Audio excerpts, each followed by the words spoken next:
Mike Douglas is Michigan's retirement coach. Turns out 72% wish they had opened a Roth IRA earlier in their careers. Oh. So let's break this down a little bit, shall we?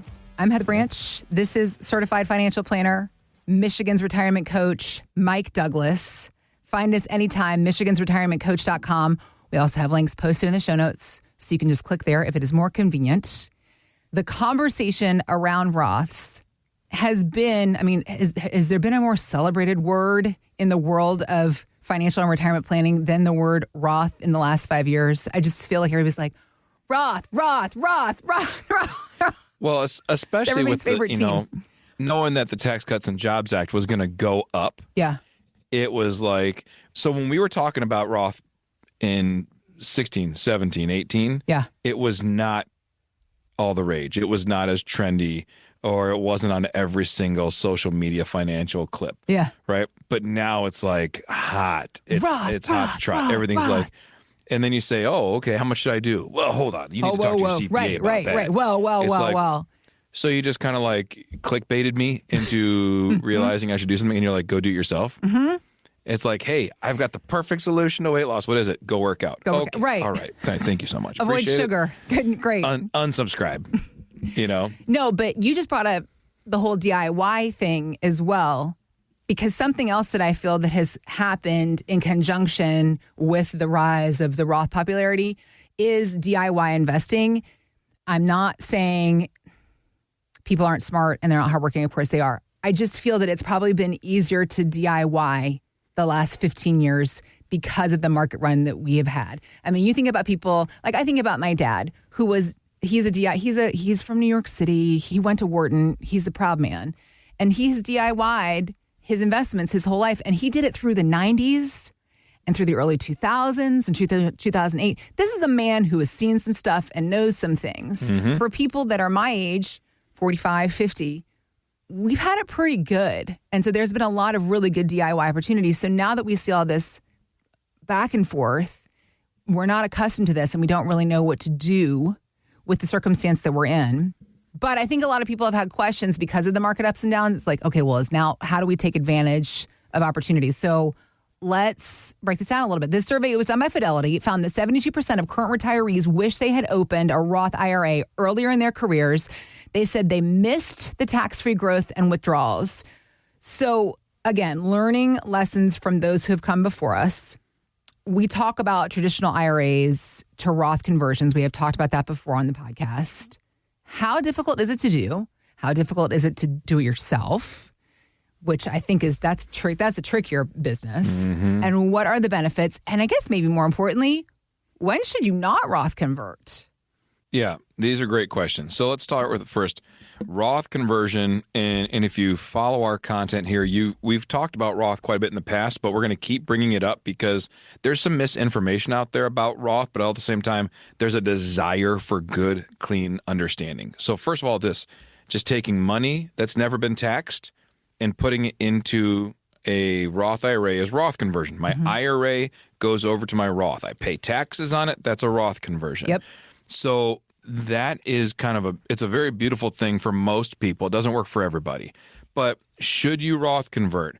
It's a tax situation. So when you do it, it creates taxes. So if you convert $30,000 of Roth IRA money, you're going to get a 1099 for your taxes that says $30,000 of taxable income.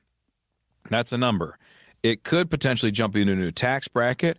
If you're retired, it could trigger more taxes on your Social Security. Mm-hmm. If you're close up to a certain point, it could increase your Medicare premiums if you Roth convert too much at the wrong time. Mm-hmm. So that's something to know. It is income.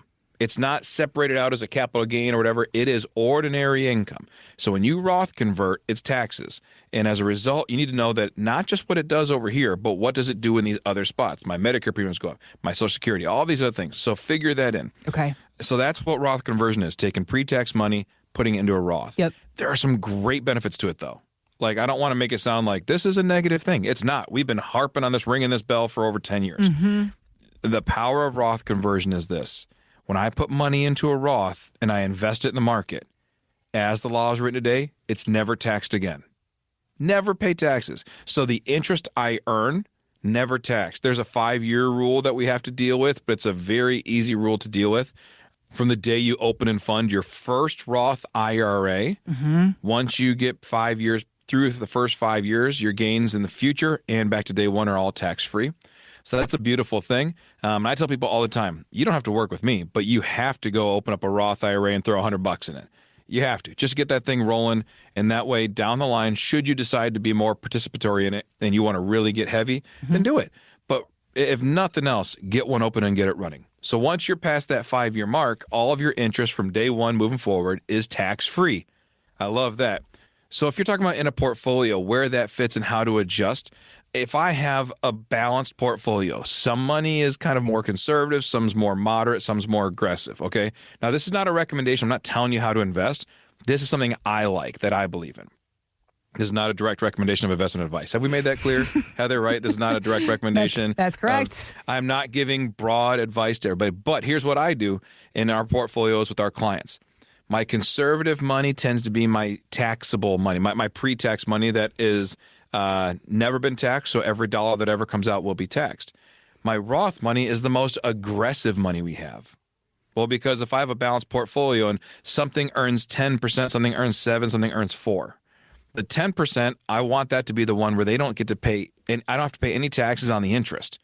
So my most aggressive, and also when you get started with Roth, it's the smallest portion of your portfolio. So your risk is the smallest portion, and your safe money is a little more stable. Okay. So that's the first thing. Yeah. I like it to be the most aggressive money.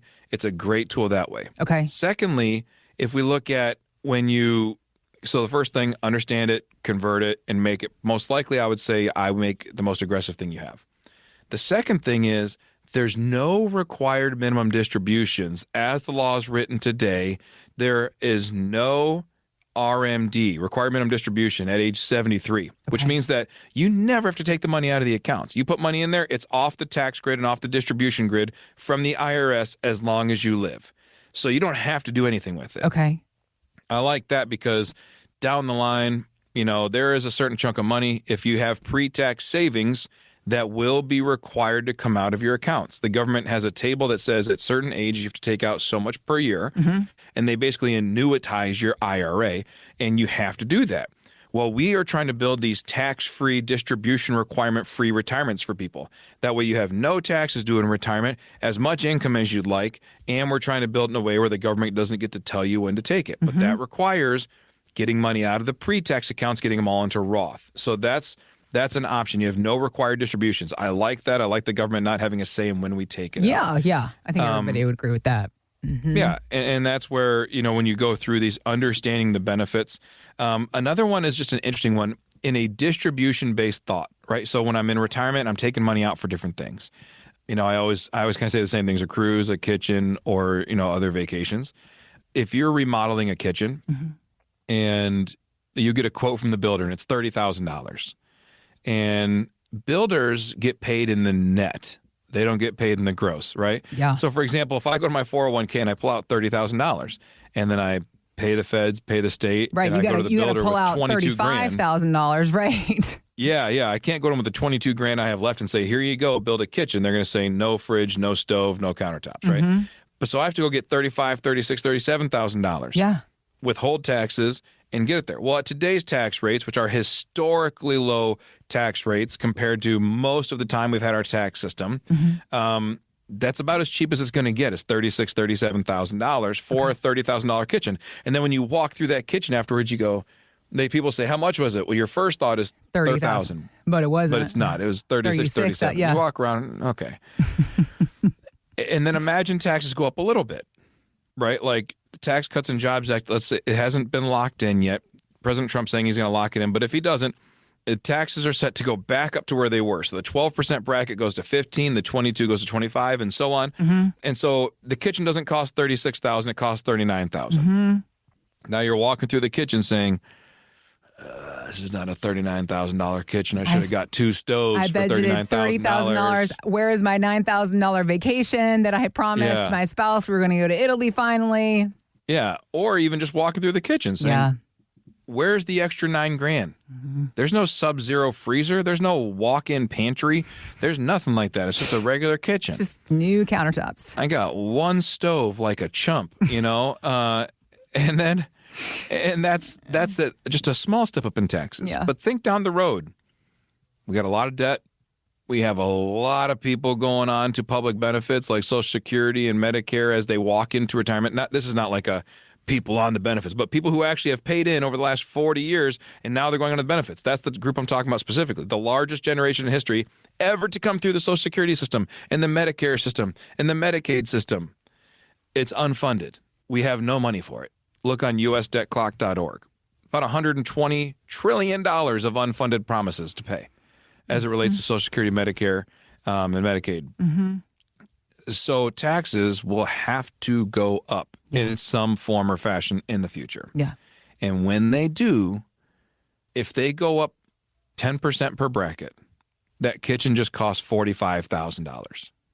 And you've got one stove like a chump, right? So the thing is just knowing that how your spendability. We talk about inflation as like, oh gosh, inflation is eating away at my spendability and it's causing my monthly bills to go up. Tax increases do the same thing. Okay. So what does a Roth IRA do? It creates this bucket, this safety net of tax-free money.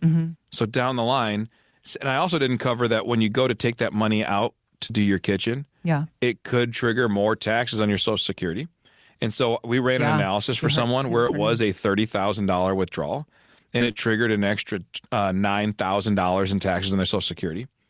So it's not $39,000 or $45,000.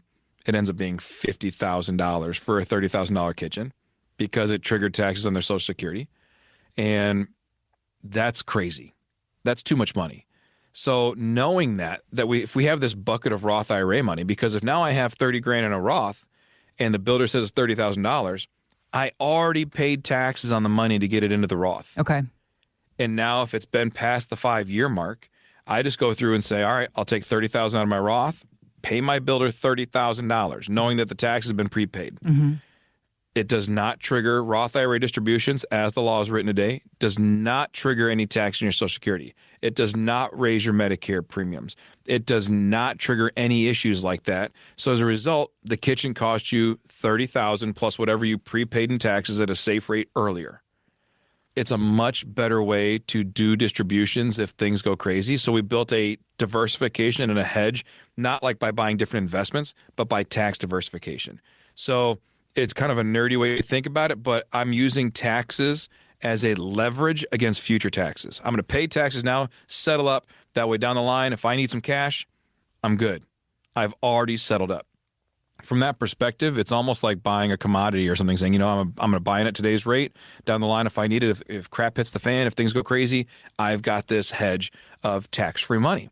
So those are the big things to me. Tax-free interest for the future, no required distributions, and a hedge. If taxes go crazy, I have this chunk of money that I can pull and get out tax-free whenever I need it. Okay. The fourth thing is really a benefit to your kids and grandkids, which if that matters to you, matters to some people, that whatever you pass on to your kids will be tax-free as well. And it is not the best way to pass on money tax-free to your kids. I'll be clear about that. There are better strategies out there, in my opinion, that can partner with the Roth, but there's limits to what you can do with the Roth. A Roth still has to be distributed in 10 years. You cannot create multi-generational wealth through a Roth IRA. Okay. There are other strategies we use for that. Okay. If that's a thought that you have or concern, shoot us a message and we'll talk about it. But there are good multi-generational tools. So I think Roth's worth it for most people. Right. There are some people, though, we say if you do Roth conversion, you got to pay tax on Social Security, you got to do this, that, and so it doesn't make sense. So just finding the sweet spot of where it fits, that's Roth conversion in a nutshell. Well, should we talk a little bit further about people that perhaps should not do Roth? I mean, you were pointing out that circumstance where it bumped up your Social Security taxes.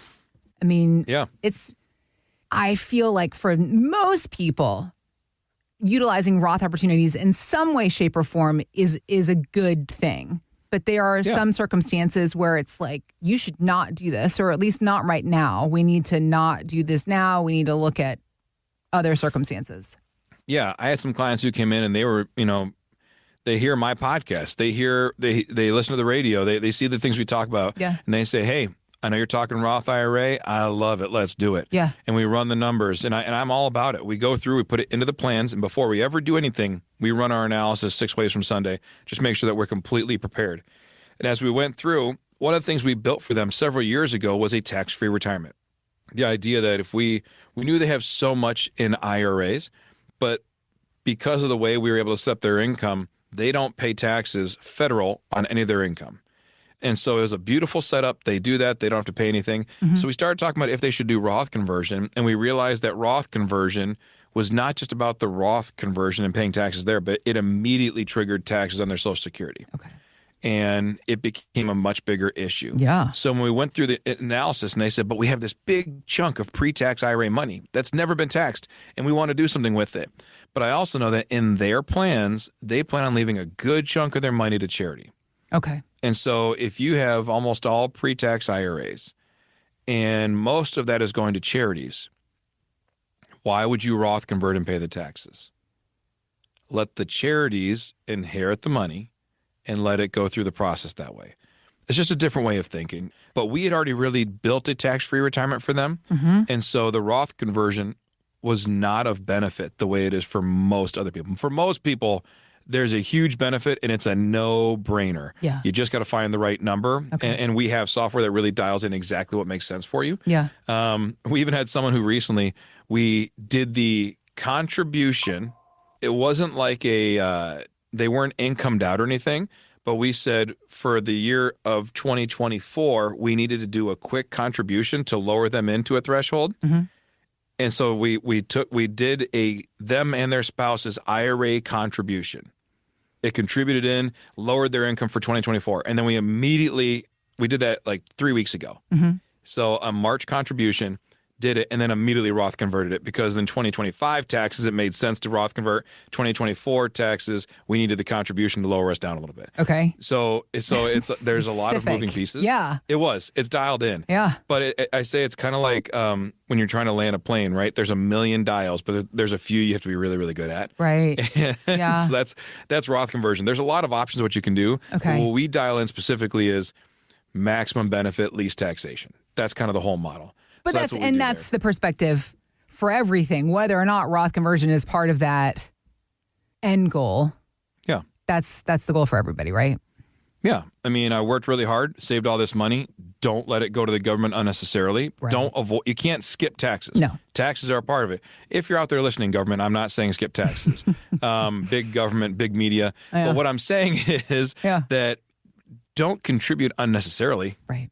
Right? Do your part, do what you have to do, and nothing more. Because that's all we're trying to do. Haven't you already paid enough in taxes throughout Golly, every single year. one of your working years? Yeah. You paid your taxes while you were trying to raise your family, while you were paying your bills and having to save for retirement, because for a lot of people, pensions have gone the way of the dinosaur. Here's to you, good men and women who've worked so hard to get to this place. Let's now work to find ways to make your money work for you harder in retirement. This is what Mike and his team are here to help you with. MichigansRetirementCoach.com is our website, and where to start the conversation with Mike and his team about how Roth conversion may or may not be in your favor, work in your favor. Let's do the math, crunch the numbers on your retirement savings and investments. We also have links posted in the show notes, so you can just click there, or again, find us anytime, MichigansRetirementCoach.com. Thanks for listening to Michigan's Retirement Coach with Mike Douglas. To learn more, visit michigansretirementcoach.com. Michael Douglas is an investment advisor representative of Stewards Wealth Planning, LLC, a registered investment advisor. Financial professionals are not licensed in all 50 states. To find out if Michael Douglas is licensed in your state, please call 517-323-7526. Stewards Wealth Planning, LLC is not affiliated with nor endorsed by the Social Security Administration or any other government agency and does not provide legal or tax advice. Annuity guarantees rely solely on the financial strength and claims-paying ability of the issuing insurance company. By contacting us, you may be provided with information about insurance and annuity products offered through Michael B. Douglas, NPN number 9650939.